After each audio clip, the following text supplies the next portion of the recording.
Not only do you have to move from point A to B in life, but point A is often a very difficult place to be because we're fragile and bounded and mortal and limited, and because we know that. And so one of the implications of that, as many great religious traditions are at pains to illustrate or demonstrate or proclaim, is that life is essentially suffering. And I believe that to be a fundamental truth. But perhaps not the most fundamental truth, because I think the most fundamental truth is that despite the fact that life is suffering, people can transcend that. And partly the way they transcend that is by pursuing things of value.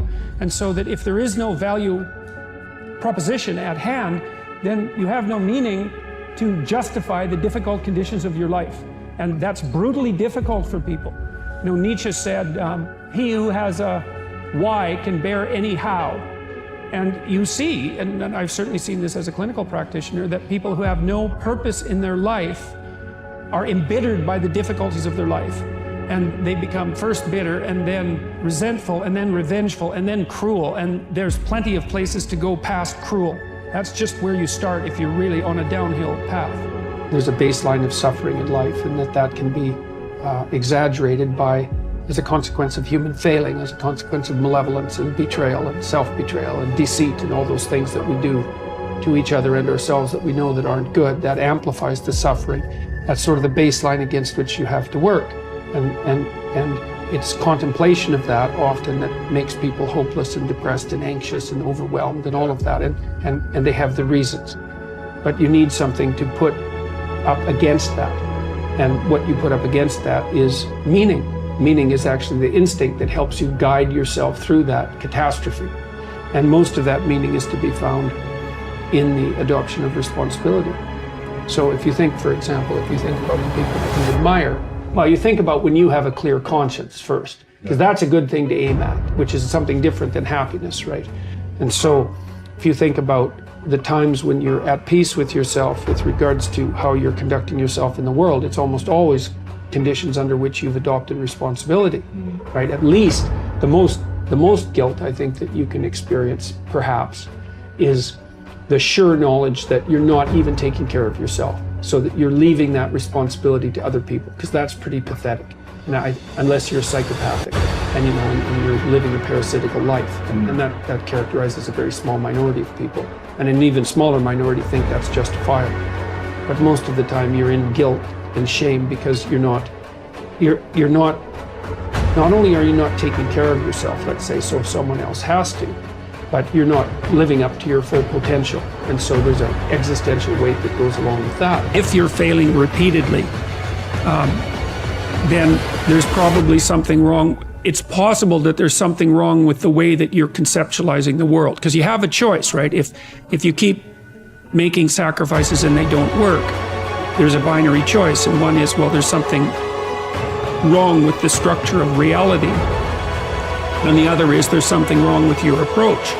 And so then you might say, well, let's take the first idea, there's something wrong with the structure of reality.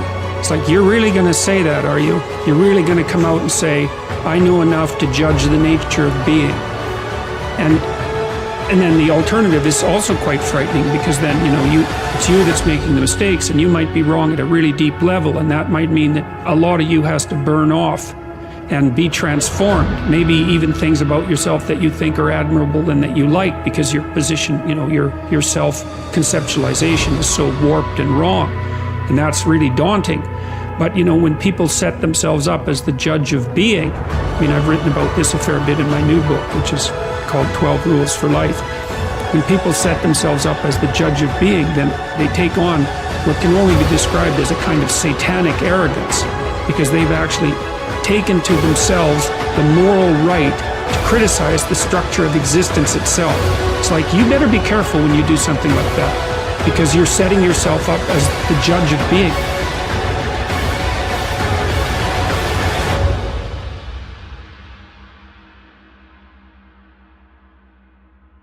You have to treat yourself like you matter, because if you don't, then you don't take care of yourself, and you become vengeful and cruel, and you take it out on people around you, and you're not a positive force. None of that's good. So you suffer more, and so does everyone around you. And there's a malevolence that enters into it. None of that's good. So that's what happens if you don't treat yourself like you matter. And then, well, what happens if you don't treat other people like they matter? Well, you lie to them, you cheat them, you steal, you enter into impulsive relationships with them. They can't trust you.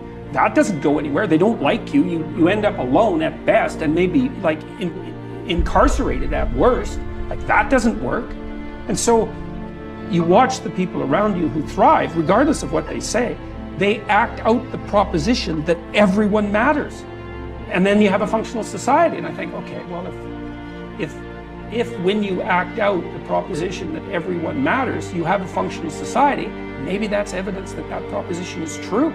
It's like, I think it's true. That if people are not listening to you, stop talking to them. And that is the best piece of advice that I can give you. And what happens is that if you stop talking to people who aren't listening to you and start watching them instead, they will tell you what they're up to. But so if you have things to say them, but you find people that will listen, talk to them. The ones who aren't listening, pull back. Because you're devaluing what you have to say by offering it to an audience that does nothing but reject it. And that's a good guideline to life in general. So pull back. The more radical the necessary change, the more pain that accompanies it. Like, the more opportunity as well. And a lot of what we learn painfully. And so it's not surprising that people shrink away from learning. We learn in pain and anxiety very frequently. Everyone knows that. It's like the things that you really learned in life. It's like, there was no joy, man. Like, it took you out. And so the fact that people flee from that is hardly surprising. But it doesn't help. That's the thing. It just stores up the catastrophe for later.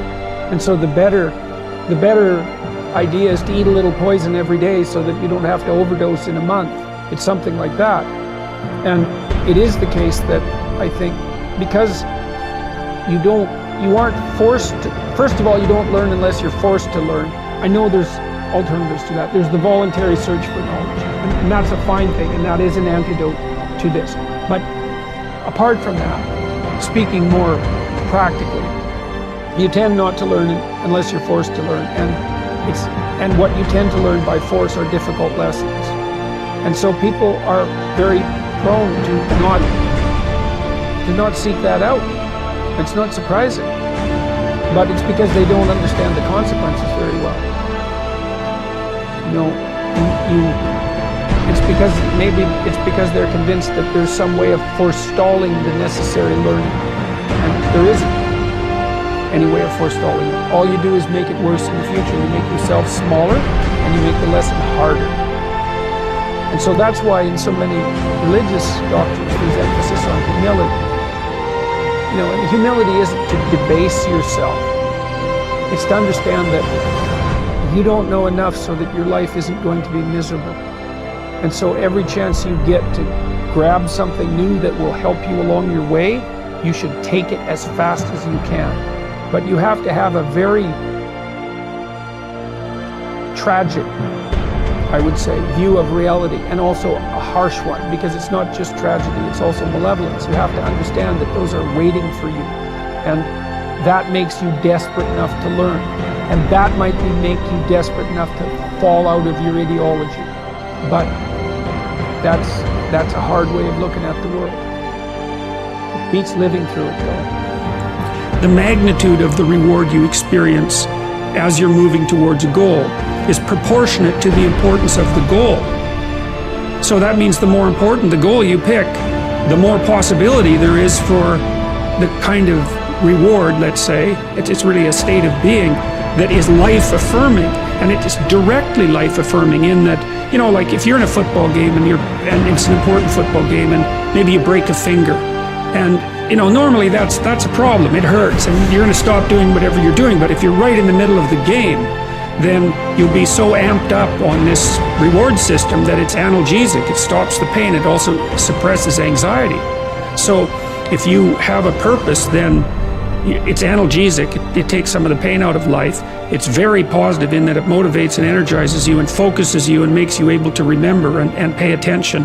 And it quells fear. And so those things are all direct. And so then you might think, well, what's the best possible goal? Well, and that's That's the purpose, I would say, of religious training and philosophical training. It's like, just what the hell are you doing in the world? Tell the truth, or at least don't lie. Yeah, well, it's not that easy to tell the truth, because who knows about the truth, but you can learn not to say things that you know to be false. And if you stop saying things that you know to be false, then your life will improve a lot. Simplifies it, and it puts you in alignment with reality. And you should be in alignment with reality, because there's a lot more of it than there is of you. Assume that the person that you're listening to knows something you don't. Well, they do. The person you're listening to knows some things you don't. You can be sure of that. Now, whether or not you can get to them is a different matter, but if you do get to them, it's a real deal for you. That's why you want to listen to the other person's arguments, is because you're not everything you could be. You don't know the pathway forward with as much clarity as you could.